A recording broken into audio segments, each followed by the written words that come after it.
Hello friends, എല്ലാവർക്കും എൻ്റെ പുതിയൊരു വീഡിയോയിലേക്ക് സ്വാഗതം.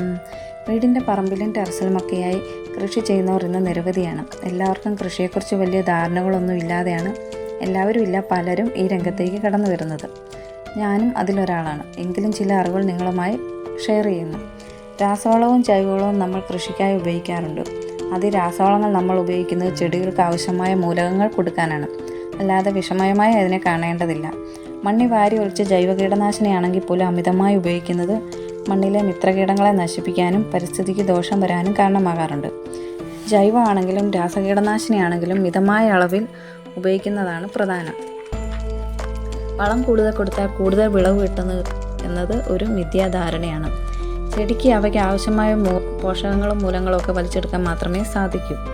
അമിതമായി നൽകുന്ന വളം, അത് ജൈവമായാലും രാസമായാലും, ചെടിയുടെ വേരുകൾ കരിഞ്ഞു പോകാൻ കാരണമാകുന്നു. കൂടാതെ മണ്ണിൻ്റെ pH ലെവൽ തെറ്റുകയും ചെയ്യുന്നു.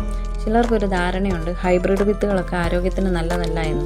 ഒരേ വർഗത്തിൽപ്പെട്ട മികച്ച ഗുണങ്ങളുള്ള രണ്ട് ചെടികൾ തമ്മിൽ സ്വാഭാവികമായി പരാഗണം നടത്തി ഉണ്ടാക്കിയെടുക്കുന്ന വിത്തുകളാണ് ഹൈബ്രിഡ് വിത്തുകൾ. ഇവയ്ക്ക് രോഗപ്രതിരോധ ശേഷിയും വിളവും കൂടുതലായിരിക്കും. ഇത് ആരോഗ്യത്തിന് യാതൊരുവിധ ദോഷവും ഉണ്ടാക്കുന്നില്ല. നമ്മുടെ തോട്ടത്തിലെ എല്ലാ പ്രാണികളും നമ്മുടെ ശത്രുക്കളാണ് എന്നതൊരു തെറ്റായ ധാരണയാണ്.